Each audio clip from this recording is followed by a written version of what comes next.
इस वक्त की सबसे बड़ी खबर मैं आपको बताता हूं। पाकिस्तान की गवर्नमेंट ने, पाकिस्तान की पंजाब गवर्नमेंट ने जो फाइल आगे बढ़ाई थी टीएलपी पर टोटल बैन लगाने की, अब उस पर एक हाई लेवल मीटिंग हो रही है। उस मीटिंग की जो अध्यक्षता खुद शहबाज शरीफ कर रहे हैं, यानी कि पाकिस्तान की फेडरल गवर्नमेंट टीएलपी पर टोटल बैन लगाने वाली मीटिंग में सुनवाई चल रही है और किसी भी वक्त यह फैसला आ सकता है कि शहबाज शरीफ ने अपनी भतीजी और पंजाब की चीफ मिनिस्टर मरियम नवाज की बात मान ली है और टीएलपी पर, जिसके चीफ साद हुसैन रिजवी, टीएलपी पर, तहरीक लब्बैक पाकिस्तान पर टोटल बैन की खबर कभी भी आ सकती है।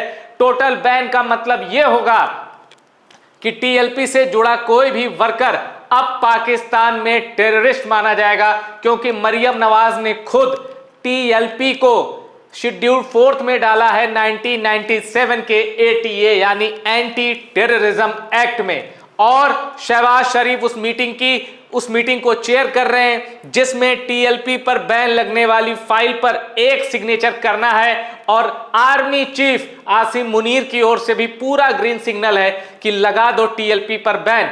अगर आपको मेरी बात पर यकीन नहीं आता तो यह देखिए, Centre's decision on fate of extremist party expected to come shortly, says Punjab minister. अब ये कौन है? ये अज़मा बुखारी है, मरियम नवाज की राइट हैंड माना जाता है और पंजाब जो सूबा है पाकिस्तान में, उसकी ये इंफॉर्मेशन मिनिस्टर हैं अज़मा बुखारी ने। अब ये जो एक्सट्रीमिस्ट पार्टी फेट, यानी ये शब्द इस्तेमाल किया गया है तहरीक लब्बैक पाकिस्तान के लिए, जिसको ये एक्सट्रीमिस्ट पार्टी कह रहे हैं, और हार्ड लाइनर है टीएलपी, इसमें कोई शक नहीं है, एक हार्ड लाइन लेती है अपने स्टैंड के लिए।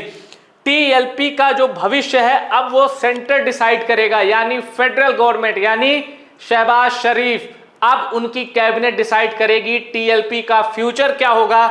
और जबकि ये खबर है, मैं आपको इसके आगे की ब्रेकिंग न्यूज दे रहा हूं कि पाकिस्तान में आज की तारीख में वो मीटिंग हो गई जिसमें शहबाज शरीफ ने उस मीटिंग को चेयर किया, जिसमें यह फैसला लेना था कि क्या तहरीक लब्बैक पाकिस्तान पर टोटल बैन लगाया जाए। और बैन लगने के बाद क्या होगा, टीएलपी से जुड़ा कोई भी वर्कर, कोई भी समर्थक, कोई भी सपोर्टर नहीं आजाद घूम पाएगा, उसको टेररिस्ट माना जाएगा, क्योंकि टीएलपी को टेररिस्ट ऑर्गेनाइजेशन घोषित करने की ओर पंजाब गवर्नमेंट बढ़ चुकी है। और अब उस पर फैसला लेना है मरियम के चचा को, यानी भतीजी ने फाइल आगे बढ़ाई है और उस फाइल पे साइन मारने हैं चाचा जान को। तो आपको भी पता है नतीजा क्या रहेगा। और अब आगे देखिए, मैं डॉन की रिपोर्ट को कोट कर रहा हूं, पाकिस्तानी अखबार को कोट कर रहा हूं।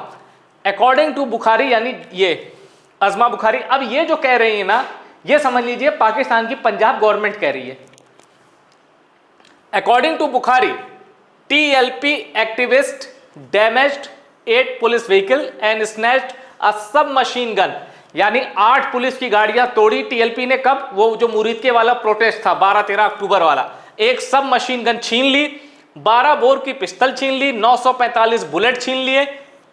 और इसके आगे ये कहती हैं, the protester had snatched 197 helmet, यानी पुलिस वालों के जो हेलमेट होते हैं वो छीन लिए, 22 उनकी किट छीन ली, और सेफ्टी शीट, जो वो पत्थरबाजी ना हो वो पकड़ के खड़े होते हैं ना पुलिस वाले, 130 सेफ्टी शीट्स छीन ली, एक टीयर गैस वाली गन छीन ली और टीयर गैस के शेल 984 वो छीन लिए। अब ये एंटी रॉयड गियर के पार्ट थे, पुलिस वालों के साजो सामान थे जो टीएलपी वालों ने छीन लिए, ऐसा कहना है पाकिस्तान की पंजाब हुकूमत का। अब ये कह रहे हैं they even damage safe city cameras. अब ये साजिश आप समझ गए। उनका कहना है कि टीएलपी के प्रोटेस्टर ने जो सीसीटीवी कैमरा थे उनको डैमेज कर दिया। सच तो यह है कि इतनी गोलियां जो दागी गई हैं टीएलपी के समर्थक पर, ओपन फायर किया गया है, उसका वीडियो फुटेज कहीं बाहर ना आ जाए, इसलिए यह सीसीटीवी वाली थ्योरी गढ़ी जा रही है पाकिस्तान की पंजाब हुकूमत द्वारा। अब ये देखिए, अब आगे क्या कहती है पंजाब की सरकार, आगे क्या कह रही है। A special prosecution cell was working on cases pertaining to the TLP in which 559 suspects have been sent on physical remand। 559 तो बस एक गिनती है, हजारों हजार टीएलपी के समर्थकों को डिटेन किया गया है। कहां रखा गया है नहीं पता, प्रिजन वैन टीएलपी समर्थकों से भरी पड़ी हैं, किधर गए वो नहीं पता। जब कितने मर गए यही नहीं पता तो कितनों को डिटेन किया गया है, कितने जिंदा लापता हैं ये कैसे पता होगा। अब ये 559 को कह रही हैं कि सस्पेक्ट जो है वो फिजिकल रिमांड में है, 161 इधर है, 190 इधर है, बाकी किधर है ये भी इनको नहीं पता। आप 559 में ये जोड़ेंगे तो भी बहुत सी आबादी बच जाएगी। Moving on actions taken regarding social media post सीशेड a total of 75 links had been blocked for sharing hateful and inciting material and 107 people 107 लोग वर एप्रीहेंडेड। अब इनका कहना है कि जो सोशल मीडिया पर भी सख्ती लगाई जा रही, जो भी टीएलपी का स्टेटस शेयर कर रहा है, टीएलपी के सपोर्ट में जो भी अपनी बातें कह रहा है, जो मीडिया लिंक्स अपलोड हो रहे हैं, उनको ब्लॉक किया गया है। Azma Bukhari further said citizen could give tip of to police about the extremist party and illegal citizen be it Afghans or anyone else। इनका कहना है कि मैं जनता से कह रही हूं कि अगर टीएलपी के लोगों के बारे में कोई जानकारी है तो पुलिस को बताओ। यानी पाकिस्तान जैसे मुल्क में तहरीके लब्बैक पाकिस्तान का सदस्य होना गुनाह हो गया है और उनके बारे में बताओ, पुलिस एक्शन लेगी। ये तो आप समझ गए कि जब फेडरल गवर्नमेंट मीटिंग कर रही है, शहबाज शरीफ मीटिंग कर रहे हैं कि भाई टीएलपी पे बैन लगाए या ना लगाए, उसके पहले ही टीएलपी पर कंप्लीट बैन जैसे बर्ताव शुरू हो गए। मैं आपको वीडियो के साथ दिखा चुका हूं कि कैसे टीएलपी के मस्जिद और मदरसों पर जो टीएलपी से जुड़े हैं उन पर सील मारी गई है असिस्टेंट कमिश्नर लाहौर की। सारे होर्डिंग, सारे बैनर, सारे पोस्टर सब उतार दिए गए हैं लाहौर से और एक भी टीएलपी की निशानी ना तो दीवारों पे दिख जाए ना पोस्टर पे। कंप्लीट क्रैकडाउन का ये पूरा मंजर। अब मैं आपको डॉन न्यूज का एक एडिटोरियल दिखा रहा हूं, ये क्या कह रहे हैं। अच्छा, वैसे इसमें मैं आपको जो खबर बता रहा हूं वो ये है, पर आपकी नजर इन पे भी जाएगी। इन पे बहुत तेजी से अपडेट आ रहा है पाकिस्तान के अंदर से, क्योंकि इन्होंने जो नया चीफ मिनिस्टर चुना था ना केपीके का, वो अदियाला जेल से कॉन्फ्रेंस कर रहा है। वो अदियाला जेल पहुंच गया है जहां ये जनाब बंद हैं। तो इनके बारे में भी तेजी से अपडेट आ रही है। कई थ्योरी तो ये कह रही है कि भाई पीटीआई और टीएलपी इन दोनों के खिलाफ एक जैसा जुल्म हुआ है, तो ये दोनों भी साथ आ सकती हैं। उस पर हम बाद में बात करेंगे। अभी देखिए डॉन न्यूज क्या कह रहा है। State must not crack down on all opposition under guys of fighting extremism. यानी आप एक्सट्रीमिज्म से फाइट कर रहे हो, इसका तरीका क्रैकडाउन नहीं होता, हर बार क्रैकडाउन नहीं कर सकते। और मैं आपको बता चुका हूं, एक लिस्ट आपको बता चुका हूं कि जब मुशर्रफ थे, आप देखते जाइए, जब मुशर्रफ थे तब 2007 में रेड मॉस्क, जिसको लाल मस्जिद वाला कांड भी कहते हैं, रेड मॉस्क, यहां एक्शन हुआ। फिर आते हैं 2015 पे एमक्यूएम पर एक्शन हुआ कराची में। फिर आते हैं 2023 पे। 2023 में किस पे एक्शन होता है? पीटीआई पे, ये भी आपने देखा। फिर आते हैं 2025 पे, किस पे एक्शन होता है? टीएलपी पे। यानी जिसने भी पाकिस्तान की एस्टेब्लिशमेंट को ललकारा उसके साथ क्रैकडाउन से ही काम लिया है पाकिस्तान की एस्टेब्लिशमेंट ने। क्यों? क्योंकि आर्मी ने फुल सपोर्ट किया है। बगैर आर्मी के किसी हुकूमत की इतनी औकात नहीं है पाकिस्तान में कि वो अब्दुल रशीद गाजी वाली रेड मॉक्स पर अटैक कर देता, 2015 में एमक्यूएम पर अटैक कर देता, 2023 में पीटीआई पर अटैक कर देता, या 2025 में टीएलपी पर क्रैकडाउन कर देता। ये सारे इवेंट तभी पॉसिबल हुए हैं जब पाकिस्तान की सेना ने ग्रीन सिग्नल दिया है। और इस बार तो कहने ही क्या, मरियम की बात आसिम मुनीर कैसे टाल सकते हैं? सबको पता है दोनों के बीच की केमिस्ट्री। मरियम नवाज ने कहा, आसिम मुनीर ने माना और तोहफे में दे दिया कि जाओ टीएलपी को खत्म कर दो, हम तुम्हारे साथ हैं। पर ये इतना आसान काम नहीं है आसिम मुनीर के लिए भी और मरियम नवाज के लिए भी। फिर से यह ऑर्डर देख लीजिए, जिसने भी पाकिस्तान की एस्टेब्लिशमेंट को चैलेंज किया, बेदर्दी से कुचलने का प्रयास किया गया। आप सोचिए, लाल मस्जिद में कमांडो उतार दिए, मस्जिद में कमांडो उतार के ऑपरेशन किया गया पाकिस्तान के अंदर। किस मुंह से आप इजराइल को बोलेंगे? यह मैं पाकिस्तानियों से सवाल कर रहा हूं। 2015 में एमक्यूएम पे क्रैकडाउन किया गया 90 पर, जो उनका हेडक्वार्टर है। 2023 में पीटीआई में आपने देखा कैसे पूरी पीटीआई की लीडरशिप को खत्म किया गया। इमरान खान पर चुनाव लड़ने पे बैन लगाया गया, पीटीआई पर बैन लगाया गया। उसके बावजूद वो इंडिपेंडेंट लड़ते हैं 2024 के नेशनल असेंबली के इलेक्शन में और पीएमएलएन से ज्यादा वोट पाते हैं। 2% ज्यादा वोट पाती है पीटीआई। सिर्फ इंडिपेंडेंट कैंडिडेट की बात कर रहा हूं क्योंकि पब्लिक को पता था कि ये पीटीआई का कैंडिडेट है। और 2025 में बदला लिया जाता है टीएलपी से।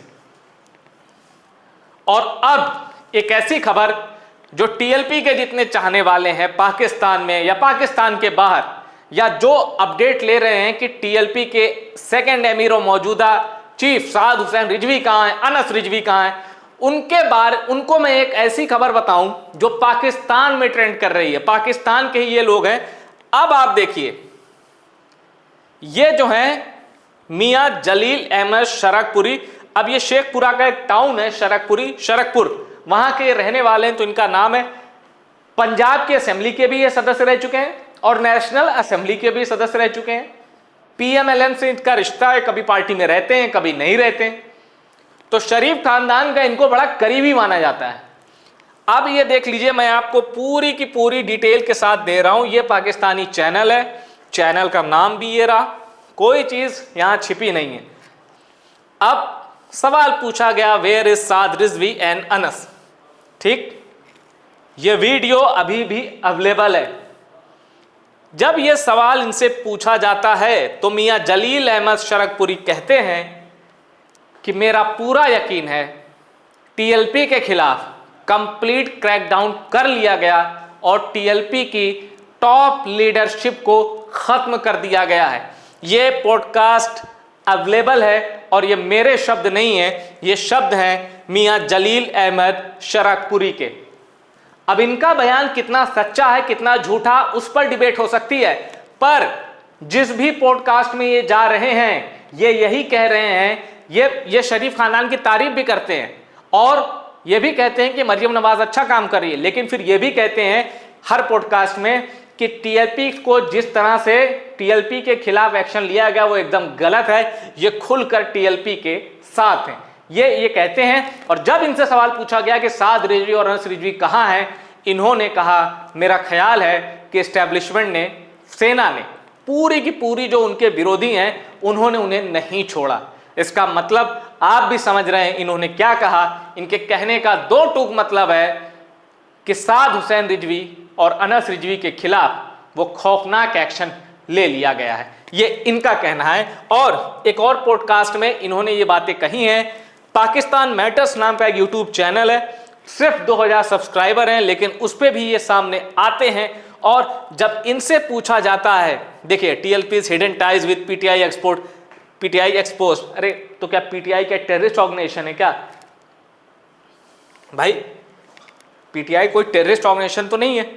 अब देखिए इसमें भी ये जो होस्ट हैं इनसे कहते हैं शरकपुरी से, मियां जलील शरकपुरी से, तो ये पहला सवाल इनसे करते हैं कि मुझे बताइए, अब मैं ये दूसरा एपिसोड बता रहा हूं, ये कोई और था शो, अब ये दूसरे शो में गेस्ट वही है। होस्ट उनसे पूछते हैं कि भाई टीएलपी की जो लीडरशिप है उससे जुड़ी क्या न्यूज़ है आपके पास? पलक झपकते ये यही कहते हैं, मुझे नहीं लगता कि उन्होंने छोड़ा होगा उन्हें। आप पूरा पॉडकास्ट सुनेंगे, ये देखिए चैनल का नाम तक मैं दिखा रहा हूं, टाइटल भी दिखा रहा हूं ताकि आप ढूंढने में आसानी हो। यानी अनस रिजवी और साद हुसैन रिजवी को लेकर इनके बयानात रूह कपा देने वाले हैं टीएलपी के समर्थकों के लिए, क्योंकि उनको जिसका डर है ये उसी ओर इशारा कर रहे हैं। और ये सच हो ऐसा भी जरूरी नहीं है। सच तो ये है कि साद हुसैन रिजवी, अनस रिजवी कहां है किसी को नहीं पता। 14 अक्टूबर से लेकर 22 अक्टूबर तक पंजाब की सरकार यही कहती रह गई कि हमने उन्हें ट्रेस कर लिया, हम पकड़ लेंगे। कोई ट्रेस नहीं कर पाए। उनके खिलाफ टेररिज्म एक्ट के चार्जेस जो है ना वो डाल दिए गए। ये दिखाया है कि उनके यहाँ से घड़ियाँ, विदेशी करेंसी मिली है। उनके कई विदेशी अकाउंट में खाते हैं जिनको फ्रीज किया जा रहा है। ऐसी ऐसी डेवलपमेंट आ रही है, लेकिन कोई ये बताने को तैयार नहीं है पाकिस्तान में कि साद हुसैन रिजवी और अनस रिजवी कहाँ हैं। अब मैं आपको एक बड़ी दिलचस्प रिपोर्ट दिखाता हूं, ये भी चैनल का नाम देख लीजिए। अब इन्होंने तलाल चौधरी का एक वीडियो डाला है। अब ये कौन है मैं दर्शकों को बता दूं, टीएलपी के जो सपोर्टर हैं हो सकता है वो भी ये ना जानते हो, टॉप सीक्रेट के जो दर्शक हैं हो सकता है वो भी ये ना। तो ये तलाल चौधरी हैं, minister of state for interior, जो इसको अगर भारत की शब्दों में समझना हो तो गृह राज्य मंत्री जैसे कहते हैं, यानी होम मिनिस्टर का जो डिप्टी होता है, गृह राज्य मंत्री, minister of state for interior ये है। अब इनके सुपीरियर कौन है? मोहसिन नकवी, जो पाकिस्तान के इंटीरियर मिनिस्टर हैं। ये minister of state for interior है। तलाल चौधरी कहते हैं कि टीएलपी पर बैन लगना बिल्कुल जायज है। वो कहते हैं कि हम इजराइल के खिलाफ हैं, लेकिन उनका कोई कदम इजराइल के खिलाफ नहीं है। और वो कहते हैं, ये कह रहे हैं तलाल चौधरी कि टीएलपी वाले कहते हैं फिलिस्तीन के साथ हैं, लेकिन उनका कोई कदम फिलिस्तीन के साथ नहीं है। ये आरोप लगा रहे हैं कि टीएलपी वालों के यहाँ जब रेड डाली गई तो उसमें made in Israel, made in America, made in Europe की घड़ियां मिली। अब वो घड़ी तो आप भी ले जाके वहां रख सकते हैं, कोई लाइव रेड तो थी नहीं भाई, सबूत तो प्लांट किए जा सकते हैं। अब इनका कहना है कि तोशा खाना केस में भी इतना बड़ा घोटाला नहीं हुआ था जो टीएलपी में मिली रेड के दौरान हुआ। यानी आपने इमरान खान को भी जिस तरह निपटाया उसी तरह साद हुसैन रिजवी के खिलाफ एक्शन की तैयारी है, कबूलते हैं। और इनके पूरे जो इन्होंने मीडिया को बताया है, जो मीडिया बाइट दी, जो प्रेस कॉन्फ्रेंस की है तलाल चौधरी ने, उसमें इन्होंने ये बात मानी क्या, बल्कि ये बात इन्होंने बताई है कि टीएलपी के खिलाफ जितनी सख्ती से ये निपटे हैं उसी सख्ती की जरूरत थी। यानी अज़मा बुखारी ने जो बात कही, मरियम नवाज ने जिस बात का इशारा किया, उसी को ये आगे ले जा रहे हैं। और जो मीटिंग चल रही है टीएलपी के रिगार्डिंग, उसमें कभी भी ये फैसला आ सकता है कि हाँ अब टीएलपी पाकिस्तान में बैन हो चुकी है। और इसके लिए, और यकीन मानिए, वो जो मैंने मियां जलील शरकपुरी का जो पॉडकास्ट दिखाया ना, अगर उस पर कोई दिक्कत होती तो पाकिस्तान की गवर्नमेंट उसको भी बैन कर देती, लेकिन उस पर बैन नहीं लगा है। ये जो है इसको आप एक्सेस करके देख सकते हैं, ये देखिए, इसको एक्सेस करके देखा जा सकता है। जबकि मैंने आपको पिछला दिखाया कि पाकिस्तान में जो साद हुसैन रिजवी का इंटरव्यू किया गया था मुरीदके में, जिस चैनल ने उसको किया वो लिंक ब्लॉक कर दिया गया, जबकि ये लिंक ओपन नहीं है। तो हो सकता है शरकपुरी को आगे किया गया हो ये बताने के लिए कि बता दो, टीएलपी के सपोर्टर्स को बता दो कि उनके जो चीफ हैं उनके खिलाफ फाइनल असॉल्ट, फाइनल एक्शन ले लिया गया है। अब इसके पीछे साजिश भी हो सकती है, प्रोपेगेंडा भी हो सकता है, जो भी सच हो कुछ दिन में सामने आ जाएगा। लेकिन टीएलपी और साद हुसैन रिजवी को लेकर पाकिस्तान की हुकूमत और पाकिस्तान की फौज की पाकिस्तान में ही किरकिरी हो रही है। क्यों? क्योंकि आप 1947 में यह कह के अलग हुए थे मजहब के आधार पर हम अलग हो रहे हैं, ठीक। अब आपने साबित कर दिया कि 47 में गलत है। इनफैक्ट साबित तो पाकिस्तानियों ने कई बार किया, पाकिस्तानी फौज ने। भाई मैं आपको बता चुका कि 1970 में 25 से 30 हजार फिलिस्तीनी मार दिए जियाउल हक ने, जब वो जॉर्डन में गए थे और जॉर्डन की सेना के साथ लड़ी थी पाकिस्तान की टुकड़ी। पाकिस्तान की प्रॉपर आर्मी वहां थी। 1967 से 1967 से 1970 तक जियाउल हक जॉर्डन में ही थे। तब जियाउल हक की रैंक थी ब्रिगेडियर की। 25 से 30 हजार पीएलओ, यानी जो यासिर अराफात वाले पीएलओ है फिलिस्तीन का वो संगठन, उसके 25 से 30 हजार लड़ाके मार दिए पाकिस्तान ने।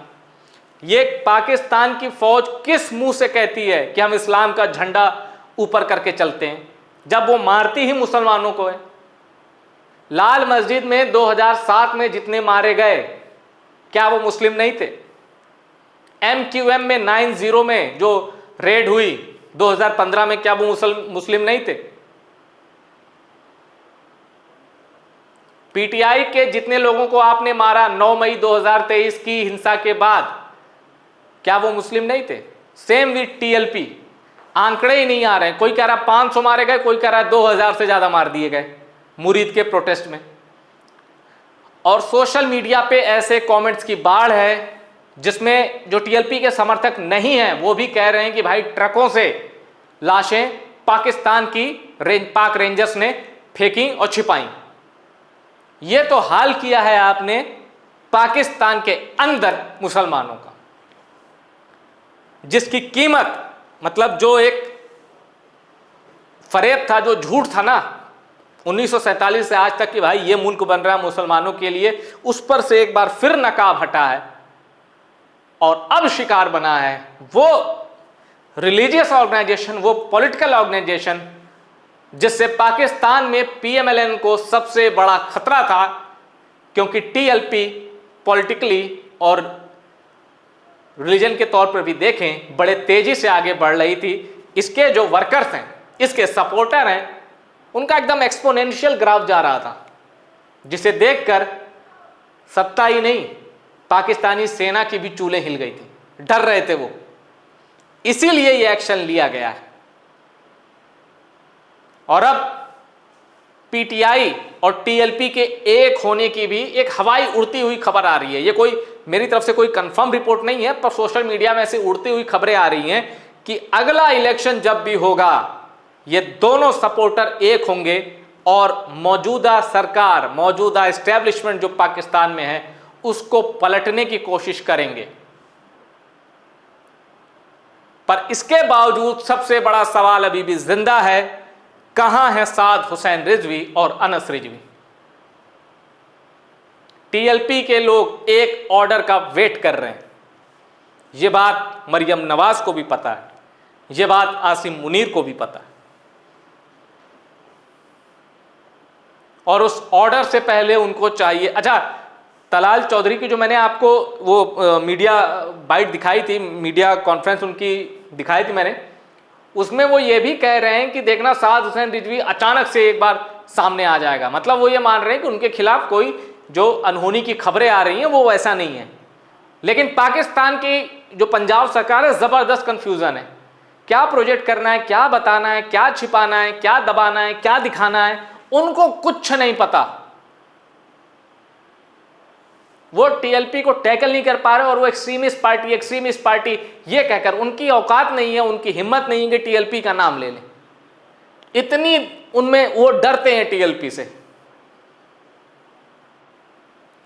मैं फिर कह रहा हूं, पाक आर्मी का सपोर्ट नहीं मिलता, मरियम नवाज या पीएमएलएन के बस की बात नहीं है, टीएलपी को टैकल कर लेते। न्यूक्लियर आर्मी है पाकिस्तान की, न्यूक्लियर पावर है पाक फोर्स। तो जब एक किसी जमात से एक न्यूक्लियर ताकत टकराएगी तो जाहिर है उन्हीं का पलड़ा भारी रहेगा। और पाक रेंजर्स फुल मेजॉरिटी के साथ वो कूदे हैं टीएलपी के लोगों पर, ओपन फायर किया जलियांवाला बाग की तरह, ओपन फायर। इधर टीएलपी वालों के पास क्या था? पत्थर थे, लाठी थी, गुलेल थी। और उधर सारे असॉल्ट राइफल थी पाक रेंजर्स के पास, सारी भड़ास निकाली। आपको याद होगा अभी कुछ महीनों पहले एक पाकिस्तान में एक प्रोटेस्ट के दौरान एक वीडियो आया था। वो वीडियो ऐसा था कि कंटेनर के ऊपर एक कंटेनर था, अब उसमें एक पाकिस्तानी शख्स वो प्रोटेस्ट कर रहा था। और जब देखा उसने कि पाकिस्तानी आर्मी या पाक रेंजर्स, कोई एक सिक्योरिटी फोर्सेस थी उसमें, आर्मी तो नहीं लगेगी, पाक रेंजर्स होगा या हो सकता है आर्मी का भी, आर्मी पर्सनल हो, मुझे पता नहीं, पर वो वीडियो आपको जरूर याद होगा। वो उसके पास आता है तो जो वो शख्स है वो अपनी मुद्रा, अपनी जो पोजीशन है वो ऐसे बना लेता है कि मानो वो नमाज पढ़ रहा। उसको उसका तरीका ये दिखाने का था कि तुम भी मुसलमान, मैं भी मुसलमान, देखो अभी मेरा नमाज का टाइम है। या उसको ये दिखाना था वो उस पाकिस्तानी को कि मुझे मत मारो, जैसे तुम मुसलमान वैसे मैं मुसलमान। पर उस सिक्योरिटी फोर्स के जवान ने उसको कंटेनर से लात मार के धक्का दे दिया, ये जानते हुए कि नीचे गिरेगा तो मर जाएगा। आप ढूंढिएगा, ये वीडियो मिल जाएगा। मुझे बस प्रोटेस्ट कौन सा था ये एग्जैक्ट याद नहीं आ रहा। तो ये कहने का मतलब, ये खौफनाक चेहरा है पाकिस्तान की सिक्योरिटी फोर्सेस का, पाकिस्तान की पब्लिक के ही दुश्मन है। तो जब रक्षक ही भक्षक हो तो जिंदगी कितने दिनों तक है कुछ पता नहीं।